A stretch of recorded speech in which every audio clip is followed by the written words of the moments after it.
In the previous part of this movie, we saw a boy named Armand who killed Captain Conrey, the head of the Miami Police Department, and also almost killed Mike.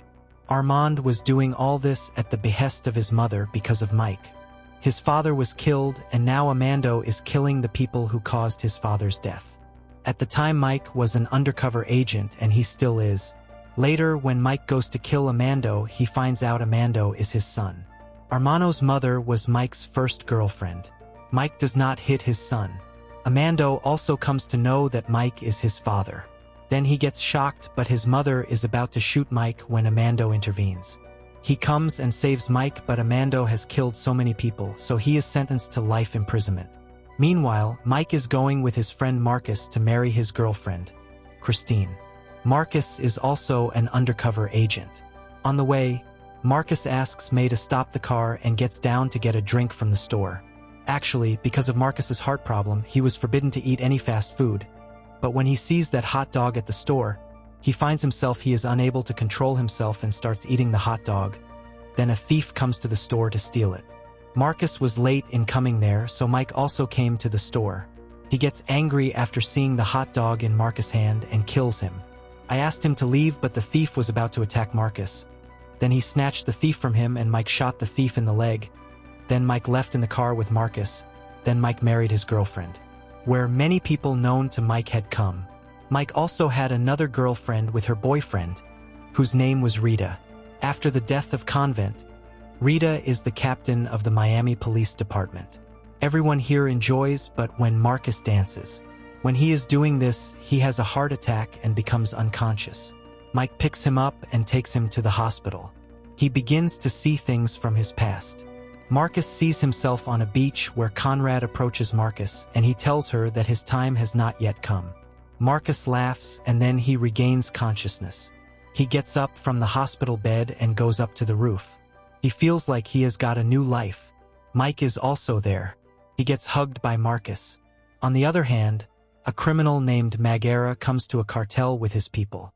His job was to transact money for the criminal organization. His main work was to deal with drugs. Magara used to demand 170 rupees crore from the cartel operator to transfer the money to Captain Convet's account. But he refuses, then Maggot threatens to tell his wife about his affair. Then the cattle operator gives him the password of the bank account, after which Maggot, with the help of his hackers, gets into Captain Convet's account. From 2004 to 2020, he gets money deposited in his account, then gets killed by the girlfriend of the involved cartel and kills her too. He spreads the news outside that when the cartel's girlfriend comes to know that he will not marry her, he kills the cartel, and when he regrets it, he dies. Meanwhile, Marcus has returned home with Mike after being discharged from the hospital, which makes his family very happy. Marcus is fast at home. He is looking for food, but his wife refuses to eat and gives him advice. The next day, Mike learns from the news that his former Captain Conrey was associated with criminals for a long time and was a corrupt officer. After finding out about this, he comes straight to the headquarters and talks to the officer. He was convinced that Connery could not have done this and that they were being framed. Then Rita's boyfriend, who is going to be the next mayor of Miami, says that a few days ago, a cartel operator was killed whose contact list Conrey's name was, and both of them were talking for a long time, and both of them had made a deal of a lot of money. Rita's boyfriend says that FBI will investigate it. Just then, Convet's daughter arrives there, who is a U.S. Marshal. She tells him that whatever allegations have been made against her father should be properly investigated. Then she tells Mike that if she ever meets Amanda, she will kill him for killing his father. Here Mike and Marcus go to the prison to meet Amando to find out the truth. He was running the cartel there. When they ask, Amando tells them that Conrey has never done any of this to them. Didn't make the deal, but Mike asks why he took his life. Then Amando says that the people of your department had made them do this so that Canada could be killed by making him look like a criminal, and now they will use you. Mike tells Amando that man. When he asks the name, Amando says that he does not remember Magarat's name, but he remembers his face because he used to deal with Amando's mother, so he can recognize him. On the other hand, Magarat and his goons get Kanada's files and office laptop. They check so that they can know what evidence Conrey has against them, but they do not find anything in it. When they open Kanada's laptop, then they activate the feel safe so that the mic and markers are removed from the laptop. A video message goes by and they get shocked after seeing it. They open the video in which Conrey says that if they have got the video, then it means he is dead. They say that some person from the department is trying to trap them. Both of them refuse to trust anyone. They tell them in code words and ask to meet a man named Fletcher who used to work with them. Then Mike and Marcus go to meet Fletcher, who is currently working on creating digital art. He knows they are coming from Conrey, but before he can tell either of them, Magara shoots Fletcher in the head from the side while Marcus already has his gun pointed at Fletcher. Before he can say anything, Magara runs away from there because Mike and Marcus have seen him from behind. Then there is a firefight. Marcus shoots Magarat's men and they come running on the road. Mike and Marcus are behind them. Just then Mike is about to be run over by a Magarat car, but Marcus saves him just in time. Rita and her officers come to the same place to investigate, where they find a scanner in an NFT, click its photo and take it to their van. They arrive and Mike and Marcus are also there. They open the scanner, which is a link to Conrey's video. Conrey explains that he was working on a cartel case and he kept Mike and Marcus out of it because he did it earlier. 2 other spies were hired, but they were killed. Condominium warns people that the cartel has people working with the police and the FBI. Condominium says that HE was going to raid a place 9 years ago. The officer stopped him from doing so. Mike Police asks the officers to check the file related to the case. Here in the jail, Amando is attacked by the goons sent by Magara, but instead, Amando beats them up. When Mike comes to know about this, he brings him to Rita and her boyfriend, and says that no one wants Canada to be proven innocent, now because Amando has seen Margaret, hence he wants to get him killed. Mike wants Amando to be kept in Miami jail because his life is in danger there. The people of the headquarters agree to this. They go and Mike is asked to bring Armo himself. After this, Mike is bringing Armo to Miami by helicopter, but unfortunately, Magara and his goons have hijacked the first helicopter.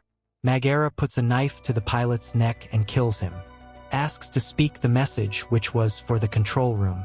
The message is that the prisoner they were bringing escaped with the help of Mike and Marcus.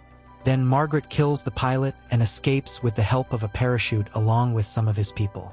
He goes and leaves the helicopter to go down. Here, when Mike and Marcus come to know about this, they free Amando from the net. Then they take control of the helicopter and make a crash landing in the lake so that all 3 of them are safe. They leave for Miami, where Rita and other officers think that Mike Marcus has done this to drive away Armo. So the police start arresting them, and the police also start interrogating the family members of Mike and Marcus. When Magara learns that he survived, he orders every gangster in Miami to kill them and puts a huge bounty on them.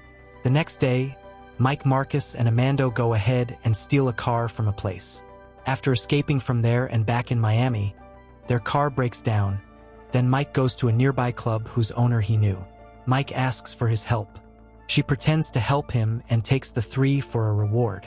She takes her to another gangster outside, but another gangster has come outside. So a fight starts between the 2 gangsters. Taking advantage of this, all 3 of them run away and open fire on the gangsters. Meanwhile, their car catches fire, and Conrad's daughter has also come there and tries to shoot Armo, but all 3 of them run away from there. The next day, Mike Marcus goes to an officer's house. Amando also comes to the house. Then they go to the storage unit. They start checking the file about which Conrey had told them. After checking for a long time, Armo finds Magarat's photo, after which they come to know that Magarat was a former U.S. Army Ranger who was captured and tortured by the people in the cartel. And he had told them everything. Magara has since become a criminal and does illegal work, so he got him killed. After knowing all this, Mike calls Rita and tells her that Magara has done all this and he killed them from the helicopter. He was attacked. Then Rita also understands that he is innocent. Rita also tells all her boyfriends that Mike has got hold of Magarat's file. On the other hand, Margaret also comes to know that Mike has evidence against him.